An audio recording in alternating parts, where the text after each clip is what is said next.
aí, Metalheads que acompanha o United by Metal. Eu sei que a gente está bastante ausente, mas a gente vai tentar fazer pelo menos um programa aí por mês. Para manter o compromisso, a gente recebeu vários comentários aí pedindo a volta e sugerindo coisas que a gente achou muito bacana. Então, por vocês, a gente vai fazer esse esforço aí que tá difícil para todo mundo de a gente gravar. Mas é isso aí, gente. Estamos aqui com uma rodada dupla de indicações e vamos começar com a primeira delas. E aí, Fabão, o que você traz pra gente hoje nesse dia ensolarado? Bom, Brian, Janda, aí eu trago pra vocês um novo lançamento da Immortal, cara. Indo direto ao ponto, sem muita firula, né? Primeiro disco aqui, cara, sem uma abafo aqui, depois daquela confusão toda que teve, né, cara? Com Demonas lá. E o que aconteceu aqui, cara? Para muitos, alguns dizem que o abafo não fez tanta falta, né? Para o lançamento desse disco aqui, né, cara? Mas realmente ele não fez, não. Eu não ouvi ainda. Para os outros mais saudosistas, não sei, né? Mas, resumindo, cara, esse disco aqui foi lançado aqui dia 6 de julho de 2018, cara. No estúdio The Abyss ali, pra quem não conhece, o estúdio aí do Peter, do Hypocrisy, né? E do Pain também.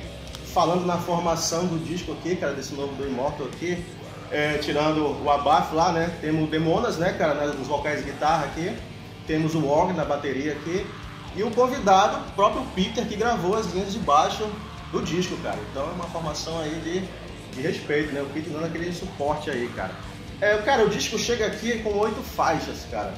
Resumindo todo o disco, pra mim ele pega um apanhado da carreira toda da Immortal, cara. A gente consegue aqui nesse novo álbum aqui, cara, inserir vários elementos de vários discos. Vocês ouvindo cada faixa aqui, acho que os caras vão perceber aqui toda a genialidade que a banda tem, cara, aqui. E destacando as faixas, dessas 8 faixas aqui, cara, o disco começa com A Northern Chaos Gods, que é o nome do disco, né, cara? Deus do Caos do Norte. Cara, extremamente pesado, já começa com os 2 pés na porta aqui. Na sequência, outra porrada com Innovator Ride aqui também. Muito porrada também. Tem umas faixas já cadenciadas ali com a Gates do Breastplate também, cara, aqui. Cara, eu não encontrei faixas ruins nesse disco aqui, cara. Eu achei sensacional. Esse álbum, pra mim, ele figura a minha lista dos melhores de 2018. Eu preciso ouvir, então. Cara, pra mim também ele tá na lista dos melhores de 2018, com certeza. O Immortal aqui, cara, apesar de toda aquela confusão com a BAF, volto a repetir, lançou um grande disco aqui, cara, e tá na ponta, assim, né? Pra quem não ouviu, indico aí o novo do Immortal aí, cara. Northern Chaos Gods. Show. E você, Jânio? Pô, eu vou trazer o meu mais novo xodó, meu novo CD de cabeceira, o CD minha carona de cada dia, né? Eu tô falando do Deep Memories. Cara, esse é um lançamento que nacional do ano, sem brincadeira, sem desmerecer qualquer um outro. É um lançamento nacional do ano. Já é um expoente do Doom Metal desse álbum, pelo menos nacional e mundial também, né? Hoje, claro que devido a informação ser mais fácil, né? Você busca informação mais fácil, mas eu vou te falar a verdade, é um álbum que antes mesmo dele ser lançado já tinha um EP na praça, e antes dele ser lançado já tinha muita gente comentando, aguardando e falando sobre o álbum, né? E não só gente que curte o Doom Metal, gente que eu nem achava que de repente gostava tanto do estilo. O álbum, a banda é de um homem só, né? Ela é do Douglas Martins, né? O cara, quem conhece o Desdominos vai lembrar lá ele fez 10 anos parte da banda, ele gravou o primeiro álbum dos caras, eu trouxe até pra, né, o Top Domain, ele gravou, ele foi o guitarra e vocal nesse álbum, né? Mas não pense que o Deep Memories ele é uma nova versão do Desdominos, porque não é, são totalmente diferentes, né? O cara, ele simplesmente compôs melodias incríveis, músicas sensacionais. Eu venho babando mesmo esse álbum já há algum tempo, já nas redes sociais, onde eu posso falar, eu venho falando, né? O cara consegue simplesmente fazer uns arranjos de guitarra, né, de guitarras duplas sensacionais, né? Todos os arranjos de corais, ele, né, varia partes cantadas, partes às vezes narradas, um vocal gutural ríspido que ele já tem de costume, né? Quem conhece ele lá do Desdominos, né, do álbum, né, do Outright Domain, já sabe como é que é a voz do Douglas Martins. E nesse ele veio, mas encaixou perfeitamente nesse novo estilo que ele está levando aí, né? Que é o Death Doom Metal. É um álbum que você vai ver lá que ele tem até algumas características, geralmente uma parte progressiva, né? Outra parte mais gótica. Mas, sem brincadeira, é um álbum sensacional. Eu acho que quem é fã do estilo, né, certamente já deve ter conhecido, já deve ter, né, um álbum fácil de se encontrar, porque ele tem todas as plataformas, tem no Spotify, tem no Deezer. Tem no Deezer, tem no Spotify. Claro, música. Tem lá no YouTube, né? Que ainda tem muita gente que estuda YouTube. YouTube, na realidade, agora é um aplicativo só de música, né? E cobra assinatura. Quantas canções? São 8, né? E ficaria difícil eu querer tirar alguma porque elas são sensacionais, né? Eu vou dar os principais destaques. Um destaque maior, exatamente, para a faixa título, né? Que é o When the Time for the Last Breath Comes. Essa faixa, ela foi bastante divulgada antes do lançamento do CD. Eu conheci a banda, eu conheci o disco exatamente por essa faixa, ela é sensacional, certo? Tem, mais escute do ano, você tem Suffocating, Gravis Darkness, There Is Not the End, Look at the Believer. Não. Dá pra citar só mais duas? Tá bom. Vai mudar uma lista. Não, ele vai tirar da mão. Vamos lá. Eu vou voltar. Uou, beijo no couro. Tá. Das que eu vou destacar, eu posso citar a faixa que abre o álbum, que foi a faixa que eu conheci a banda, ela foi bastante divulgada pelo próprio Douglas ali, pelo Facebook, que outras pessoas compartilhando, que é a música When the Time for My Last Breath Comes, muito boa por sinal, excelente essa faixa. E a faixa que fecha o álbum, Erase Direct Mindset, excelente, que também fecha em grande maestria. Só um adendo, né? Eu pelo menos eu gosto muito de bandas de doom voltada mesmo para música, muitas músicas tristes, como as pessoas costumam falar. E esse álbum é bem interessante porque, né, Deep Memory seria memórias profundas, né, lembranças profundas, então, e as letras todas elas falam exatamente disso aí, entendeu? Daquelas, vamos dizer, aquelas memórias mais obscuras, mais profundas que você tem ali, às vezes nem você mesmo consegue colocar para fora. E você acaba vendo em sonhos e tendo, entendeu? Casos tanto faz, de casos de saúde, morte, amor, desgostos, e assim vai. Eu indico, é um excelente álbum, para mim é o lançamento nacional do ano, de verdade, já acompanhei alguns outros lançamentos sem querer desmerecer nenhum deles, né? Temos grandes bandas, grandes álbuns aqui lançados em 2018 principalmente, mas esse aqui, Deep Memories, eu digo pra você, se você não quiser ter físico, vá lá no Spotify, no YouTube, no Deezer, procure conhecer que você não vai se arrepender não. Mas se gostar depois, né, vá atrás do físico. Pô, cara, foi lançado pela HM Rock, pela Mesa Tropa, então não tem dificuldade de encontrar não. Beleza. 20 bagatelas e o próprio Douglas Martins, que é um cara bem solícito no próprio Facebook, ele vai lá, te atende, ele tem as cópias tanto nacionais como também, eu esqueci de comentar que ele foi lançado na Rússia e no Japão simultaneamente, né? Brasil, Rússia e Japão. Na Rússia, no Japão ganhou uma capa diferente, né? Mas o conteúdo é o mesmo. E você pode pegar diretamente do próprio Douglas, que ele tá ali, se você falar com ele, que ele tá disponibilizando. Como geralmente é assim, né? Talvez as pessoas não saibam, mas geralmente as bandas são bem solistas em relação a você ir atrás do material dela com os caras lá no Facebook. Às vezes o cara que não vai. Pessoal, pode ir sem medo, que esse é o lançamento nacional do ano. Bom, então é isso aí, a gente ainda tem mais uma rodada de indicações para depois, mas agora a gente vai falar sobre um dos grandes álbuns, como é difícil isso, um dos grandes álbuns do Iron Maiden, o Power Slave. Fica aí.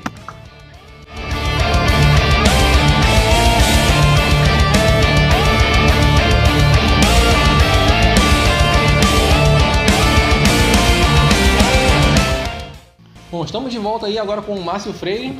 E a gente vai falar aqui, né, pelo menos em relação ao que eu vejo sobre esse disco, sobre a vez que o Iron Maiden chutou tão forte que rasgou, furou a rede do peso, né? A gente vai falar sobre o Power Slave, que foi o seu lançamento de 3 de setembro de 1984 e, pra mim, musicalmente, ele representa o ápice da banda em termos de peso, por mais que eventualmente depois eles fizessem outras canções tão pesadas como algumas que se encontram nesse disco, até também pela eventualidade de equipamentos melhores, de distorções diferentes. Eu acho que o Power Slave ele tem uma coesão entre suas músicas que representa algo que eu ainda não tinha visto nos outros discos em relação a peso e até a velocidade também. O que vocês têm a falar sobre o Power Slave? Cara, eu considero o Power Slave assim, que veio antes e depois não chega assim o que esse disco trouxe, cara, entendeu? Como você, ele faz parte ali, pelo menos na minha opinião, da trinca de ouro ali, né? Do Numb of the Beast, né? O Peace of Mind e o próprio Power Slave. Muita gente cita isso. Como você falou, pra mim também os caras conseguiram chegar no ápice deles e não tem como fazer comparações com o que veio antes ou depois desse disco, né? Particularmente na minha opinião, né, cara? É extremamente pesado, um disco mais pesado que os outros também, né? Lógico, respeitando a história dos outros discos também, né, cara? E também vale frisar que, vamos entrar um pouco mais na frente em relação a... Até que deu um pouco mais estabilizada ali na formação também, né, que tava no poder.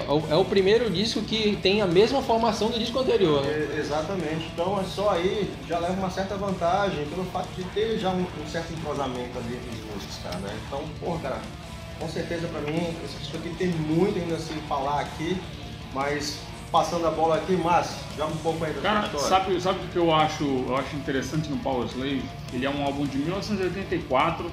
Se a gente pegar vários álbuns daquela época, do mesmo ano, o álbum soa, assim, em outros casos, né, de outras bandas, e soa como uma porcaria, né? E esse álbum aqui, cara, parece assim que ele foi gravado agora, nos dias atuais. Tal a qualidade sonora mesmo, que o álbum foi produzido pelo Martin Birch, né, que foi um cara que fez história com o Iron Maiden aí. Uhum. E ali tudo audível, mesmo o contrabaixo, logicamente, que a gente já sabe que é um instrumento que vai se sobressair sempre no Iron Maiden, mas tudo é perceptível aqui aos ouvidos, né? Todas as guitarras, nada fica tomando a frente de nada. Então é uma coisa que me chama muito a atenção no Power Slave, é justamente a qualidade sonora, e é um álbum que já tem aí mais de 30 anos de idade aí, né, cara? E pra mim, assim, o inicial que eu posso falar que me chama muita atenção é a qualidade sonora desse álbum. Exatamente, ele tem 2 grandes hits, né, que acompanham os shows da banda até hoje, né, que é Aces High, que é a música de abertura do disco, e 2 Minutes to Midnight, né? E são 2 hits que eu gosto muito dessas 2 músicas, né? Não são aqueles hits que se tornaram maçantes pra mim, né, pelo menos. E o disco, ele não é conceitual, né? As capas do Iron Maiden às vezes sugerem isso, mas não se trata de um disco conceitual. As músicas variam de temas ali abstratos e aleatórios. Esse High, por exemplo, ele fala sobre uma das primeiras batalhas aéreas do mundo, né? Da história, né? Isso, história e humana. O Bruce Dickinson, que dentre as trocentas formações que ele tem na vida dele, ele também é um historiador, né? Verdade. Então, um cara que manja de história, e ele soube sintetizar um pouco dessa parte específica da história nas músicas, nos trechos ao vivo. Geralmente eles usam uma passagem que é um discurso, né, do Winston Churchill, e que falava sobre esse período da guerra, né? E 2 Minutes to Midnight também é uma música que ela fala sobre o Doomsday Clock, que é uma parada bem interessante, que é uma espécie de um relógio que marcava a hora para um próximo apocalipse. É uma parada bem bizarra. Esse relógio, ele realmente existe, uma história meio bizarra, e apesar de que eu não tenho como comprovar isso, eu não tenho nenhuma base técnica para falar isso, mas em alguns momentos de 2 Minutes to Midnight eu consigo ver alguma coisa que me liga a esse lance do Egito, mas mesmo assim não é uma coisa que o Iron Maiden tentou fazer nesse disco também, ou seja, usar elementos ali do Egito para contextualizar na sua música. Eu acho que eles tentaram realmente deixar isso claro na música título Power Slave, que eventualmente a gente vai falar um pouco mais dela mais pra frente. Você citou o Bruce Dickinson aí, e esse é um álbum que ele foi bastante ativo aqui, porque tem músicas que são apenas dele, como por exemplo Power Slave, que pra mim é uma das melhores do álbum e uma das melhores da banda, né, cara? E aqui, no restante das composições, tem 2 Minutes to Midnight, que você citou, que é ele e o Adrian Smith, né? Também aqui tem Back in the Village também, com a mesma dupla, Flash of the Blade. O que a gente pode falar de Flash of the Blade? Sensacional pra mim, é a música que eu mais gosto do disco. E você falou de Back in the Village, por exemplo, né? Back in the Village, o contexto dela, ele tá relacionado àquela mesma história ali de The Prisoner, que é uma música do disco do Numb of the Beast. É baseado em um seriado, né, ali dos anos 60 ali, que sempre foi uma inspiração pro Steve Harris, né? Esse lance de filmes e séries e tal. Eu já entro dando continuidade nas faixas, estamos nas faixas, cara, eu já, apesar dos clássicos que ela tem, como você citou, né? Logo as duas primeiras, né? Eu, cara, destaco muito, eu gosto demais da faixa título Power Slave, cara. É demais. Aqui tem um... É a Os mais melhores climática, solos, né? Cara, ela, exatamente, ela tem um clima e em relação à faixa, né, como você falou, o Bruce, além de, sei lá, aviador e tudo mais, né, o cara é historiador, né, então, aí eu vejo o Bruce, cara, com esse disco, abrindo, assim, digamos assim, novos caminhos pra ele, porque... Um leque, né, cara, de possibilidades. Exatamente, cara, exatamente, porque se você pegar essa faixa aqui e dividir ela, cada etapa da música é relacionada, naquela época, né, tinha a teocracia, né, no Egito, né, que o poder, né, político, né, ele se encontra fundamentado com a religião. Então, isso já entrando na faixa Power Slave, né, cara, então, trata-se dos momentos finais, digamos assim, de um faraó. Exatamente, né? Então, cara, é um estudo incrível você pegar essa letra de Power Slave e começar a pesquisar sobre ela, né, tipo assim, eu me pergunto assim, como um Deus vivo pode morrer, entendeu? Ele se questiona, né, do que valeu todo esse poder que ele teve em vida, né? Exatamente. Sendo que ele vai ter que agora deixar a vida dele para trás e seguir com Osíris do outro lado e ainda vai ter que dar os seus poderes, transferir os seus poderes aqui em Terra para uma outra pessoa que sucederia ele, né? Então é um momento de reflexão do cara ali que começa a pensar se realmente valeu tudo a pena isso daí, né? E mostra também, já seria ali uma resenha do que o Bruce ele apresentaria também lá no Accidental Birth, né? Questões mais existencialistas, né? Coisa que ele aprofundou bastante na carreira solo dele. Então, é uma música realmente muito profunda. Pra mim, ela é a melhor do disco, cara, apesar de a gente pegar os clássicos. E aí o Iron Maiden tem aquela história, né, cara, que a gente sabe que, eu imagino que graças ao senhor Steve Harris, né, de certas músicas a gente não entende por que a banda nunca tocou. Falando da Flash of the Blade agora, por que essa música nunca foi tocada ao vivo? É uma música sensacional. Vocês conseguem imaginar? Demais, a música é demais. Teria que perguntar do seu Steve Harris lá, né? Assim como várias outras da carreira do Iron Maiden, vocês podem até citar aí. Um dos refrões mais marcantes da carreira do Iron pra mim. mim. O riff inicial. É demais, né? Como é que é essa técnica usada ali em Flash of the Blade? É Hammer-On, né? Um Hammer-On sensacional, cara. E assim, a gente falou aqui sobre a parte lírica, né? Que não é um álbum realmente conceitual. Tá. Que não é um álbum conceitual, né?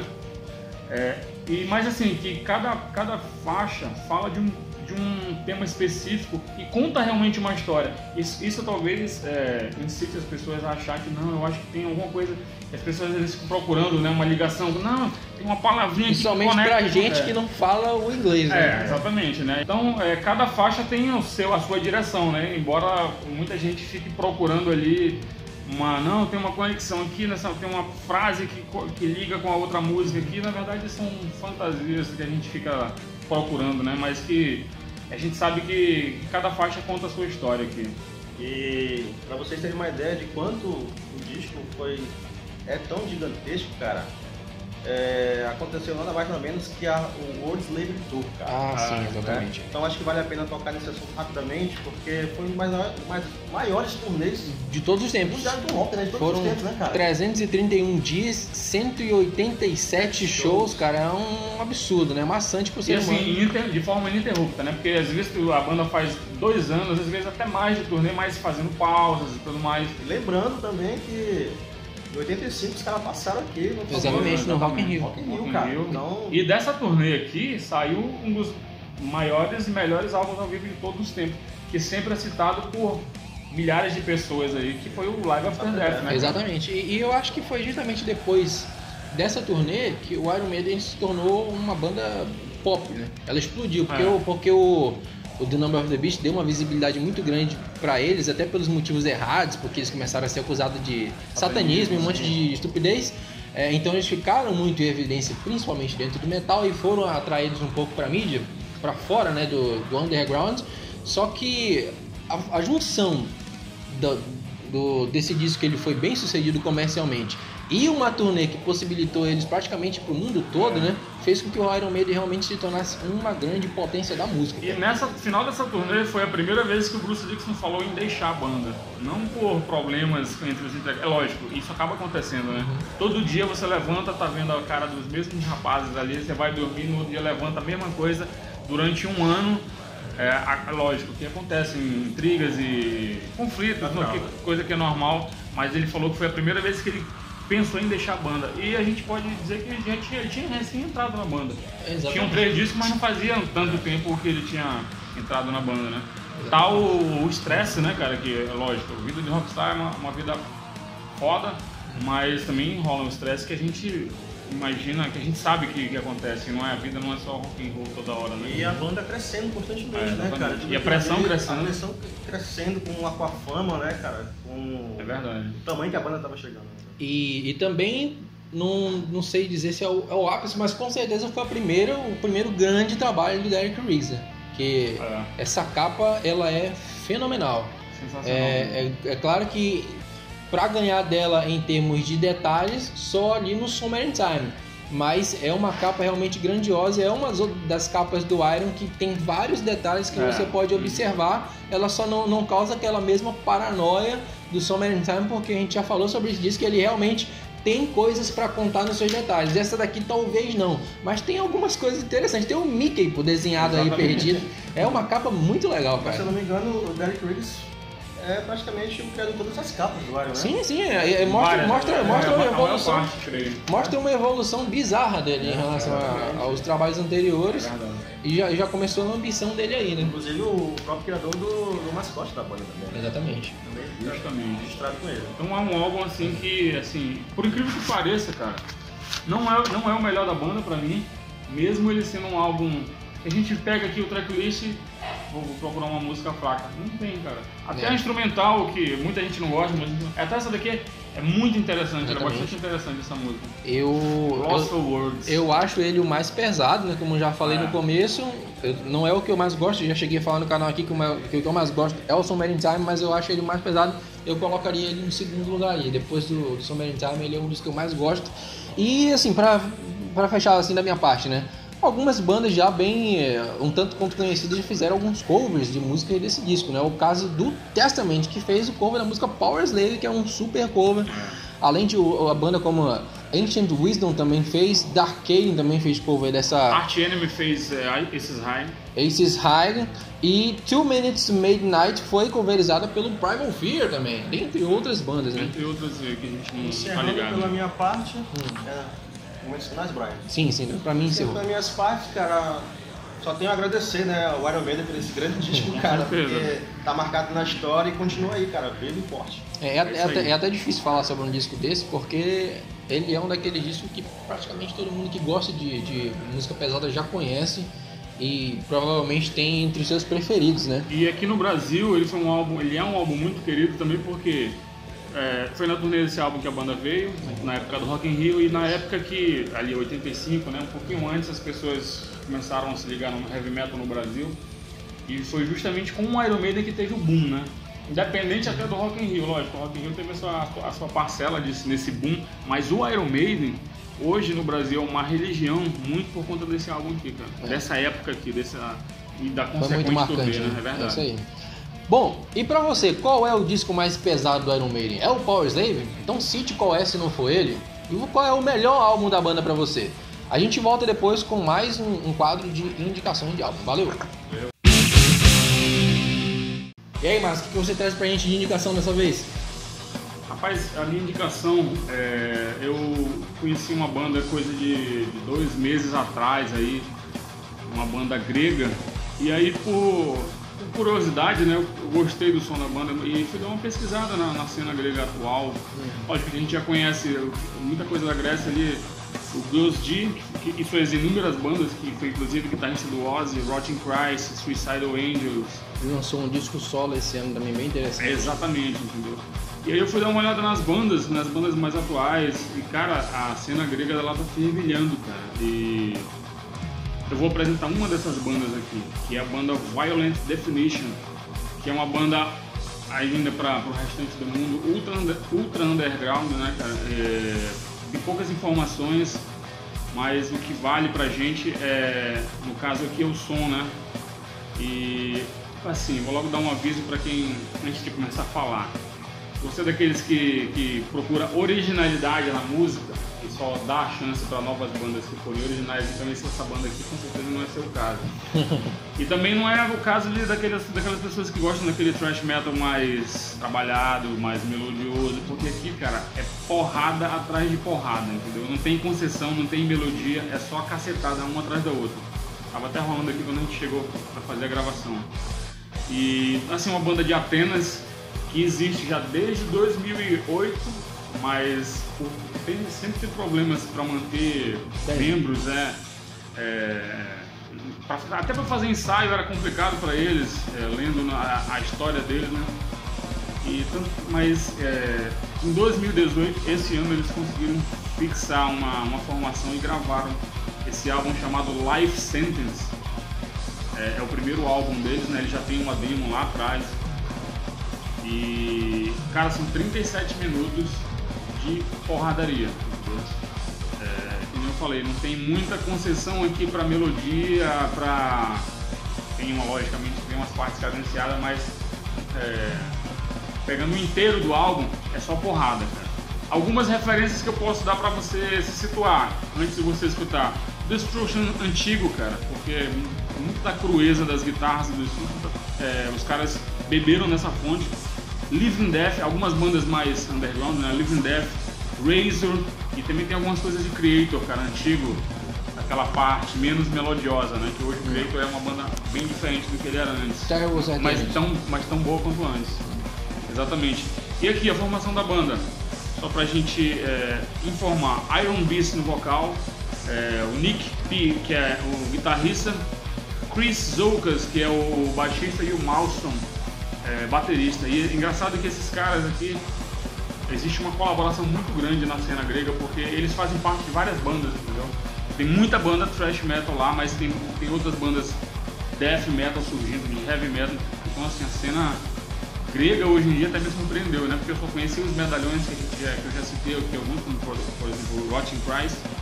Então essa banda aqui foi uma grata surpresa, cara. Thrash metal pra quem gosta da parte mais porrada do thrash metal, sem muito espaço pra respirar, cara.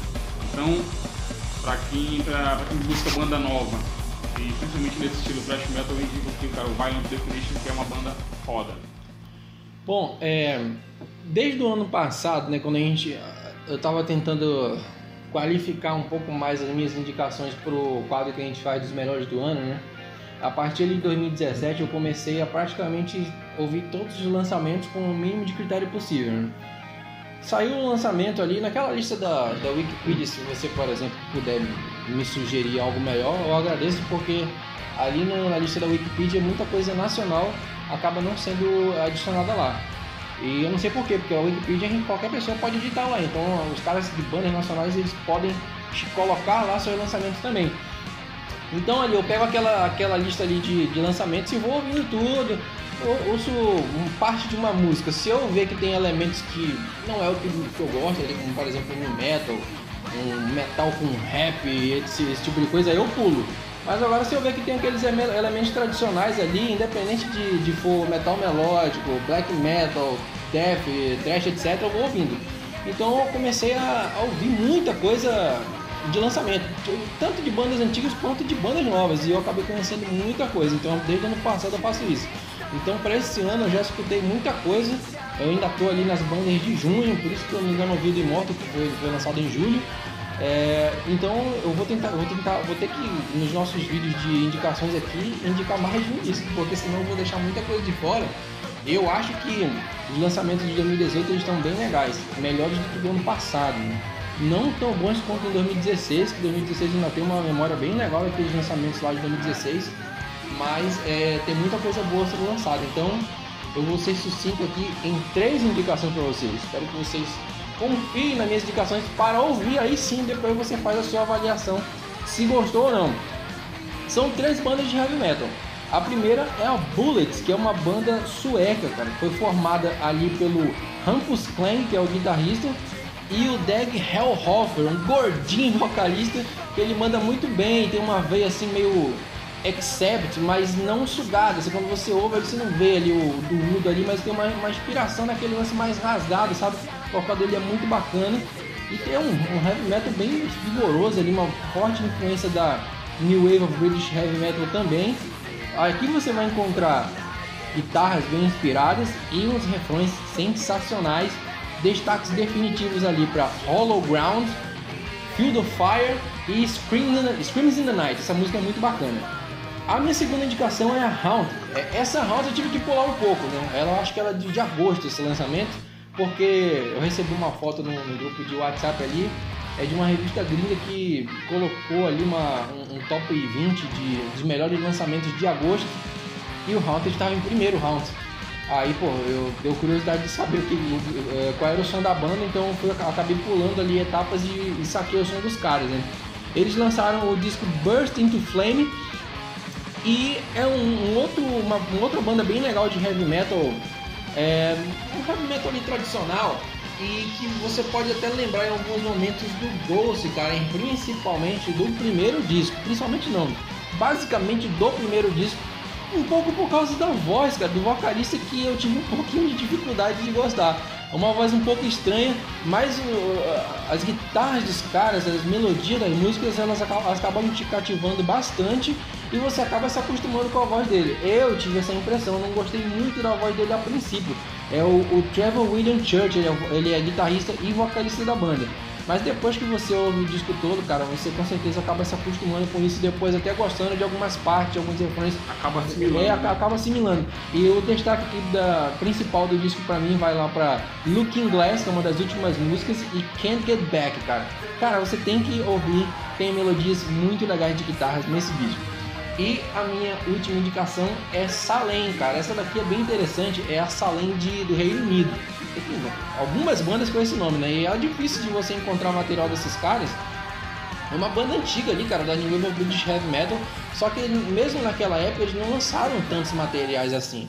E esses materiais são difíceis de encontrar. Todavia eles lançaram um disco novo agora em 2018 que se chama Attrition. E ele está disponível no Spotify. E, cara, é outro exemplo assim de melodia sensacional. Aqui tem umas músicas muito bacanas que são totalmente New Wave of British Heavy Metal, cara. Até porque os caras são daquela época, então eles têm... Tá no sangue, né? Os caras têm respaldo pra fazer esse tipo de música, cara. Então, quando você pode até não gostar das primeiras músicas, mas escute pelo menos até o final ali Taking Control, que esse refrão é sensacional, e We Are Gods, cara. Essa música é muito bacana. Essas duas músicas já se encontram na lista que eu tô fazendo. Eu fiz a de 2017, as melhores músicas de 2017, e eu identifico ali como melhores de 2017 by UBM. Então você pode buscar por essas playlists ali no Spotify. Eu já está em andamento de 2018 e essas músicas estão lá. Todas essas que eu citei estão lá nessa playlist. Tendo a curiosidade, vai lá e procura essas playlists ali. Quem sabe você pode se interessar pelas bandas em si e buscar o material delas e também se empolgar como eu. Eu achei muito legal isso porque eu simplesmente passei a conhecer bandas muito legais e que eu não sei como que eu teria uma indicação dessas bandas, saca? Então eu tô passando a bola pra vocês aí, espero que vocês tenham gostado. E a gente volta daqui a pouco com um Você Conhece. Fala, rapaziada, a gente tá aqui voltando com o nosso último bloco. Como vocês viram, os caras me deixaram sozinho aqui. Eu vou fazer aqui o meu primeiro review aqui no nosso quadro Você Conhece, para falar de uma banda que eu acho que, assim como várias outras que eu vou citar daqui a pouco, merecia ter acontecido, cara, entendeu? De uma forma melhor, mais profissional para a banda, né? Falando de uma banda formada em 1987 em Brasília, que tem os álbuns, que tem um EP, Third World, de 1990, tem um álbum chamado Pulse, de 1991, tem um split com Sex Trash em 93, e eu tenho um álbum Sin is the Only Salvation, de 94, e tem um álbum Presents, de 1996. Eu tô falando aqui da banda Pulse, Porrada Ultra Suicida, para falar desse álbum aqui, Sin is the Only Salvation. E você aí, conhece o Pulse? Aqui o tráfico de drogas é o que dá mais dinheiro.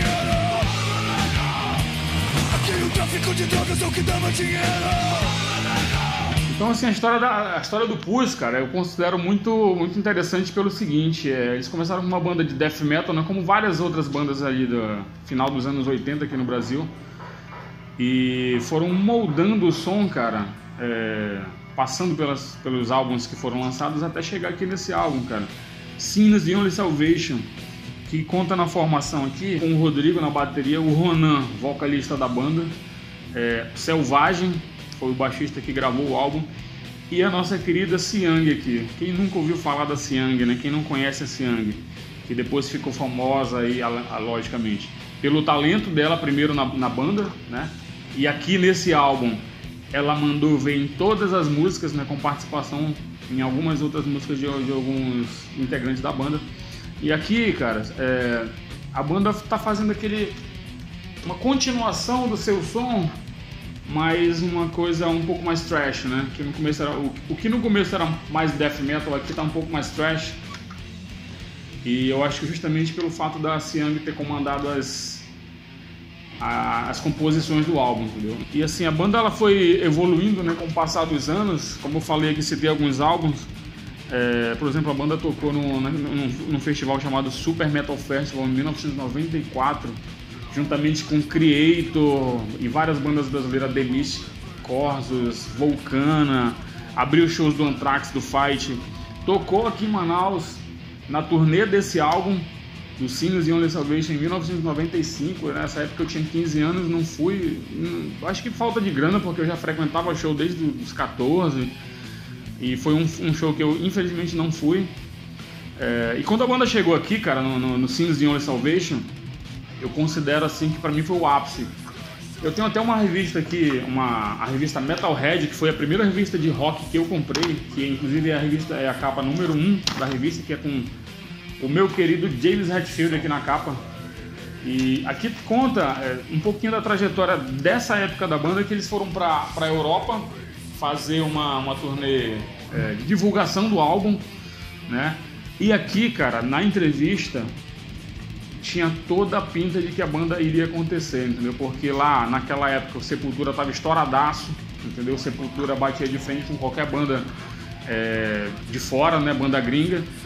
E aqui os caras tiveram um feedback muito grande, eles foram na Inglaterra, foram pra Holanda, tiveram um feedback muito grande de resposta do álbum, né? Tanto é que venderam todo o seu merchandising lá na Europa, camisa, CD, e pegaram contatos e tudo mais. Mas, infelizmente, cara, depois desse álbum aqui, a coisa meio que deu uma desandada pra banda, porque mudou a formação, e naquela época era o que estava acontecendo ali no Brasil, era muito o Raimundos, também estava muito em voga, e aquelas bandas do Mangue Beat. Tanto é que aqui tem uma música, uma participação do Chico Science na música Comando Vermelho, que, para aqueles que torcem o nariz, eu também não sou muito chegado naquele tipo de som, não é a minha praia. Mas aqui é uma participação no finalzinho da música, como eu falei, uma música Comando Vermelho, e não tira o brilho da composição, entendeu? E aqui, só para citar mais a música Dreams, que é a primeira que abre o álbum, cara, essa música ela tem uma parte cadenciada, é uma das melhores partes de músicas que eu já ouvi, cara, na minha vida, para bater cabeça, entendeu? Então aqui, esse álbum eu considero o melhor da banda, né? Depois, como eu citei aqui, eles cometeram um erro que eu não consigo entender, simplesmente mudaram totalmente nome da banda, que no começo era Porrada Ultra Suicida, aqui virou Potência Ultrassônica quando eles lançaram o álbum Presence de 1996. Então é um álbum que eu aconselho você não escutar, pelo menos antes de escutar os outros, entendeu? Deixe meio que de lado mesmo, posso falar isso. E a banda tá de volta, agora voltou ano passado, 2017, com uma nova formação, tá tentando aí, cara. Então, para você que de repente não conheceu o Pus, uma banda clássica brasileira e ao mesmo tempo cult, tá aí, cara, minha indicação minha primeira indicação aqui no nosso quadro Você Conhece. E aqui eu termino esse vídeo agradecendo, né, cara, as pessoas que estão sempre comentando aí nos nossos vídeos, mesmo a gente passando, sei lá, 3, 4 meses sem gravar, as pessoas vão lá e comentam: poxa, faz um vídeo sobre aquilo, faz um vídeo sobre isso, e pedindo e falando pra gente não terminar. E eu quero, de verdade, cara, agradecer essas pessoas e falar, né, como o Brian falou no começo do vídeo, que a gente vai tentar fazer pelo menos, fazer que seja sagrado pelo menos um vídeo por programa, por mês, melhor dizendo. Então, beleza? Se você acompanha o canal e ainda não é inscrito, se inscreva aí, cara. Aí indique o canal para os seus amigos. E é isso aí. Mês que vem a gente tá de volta.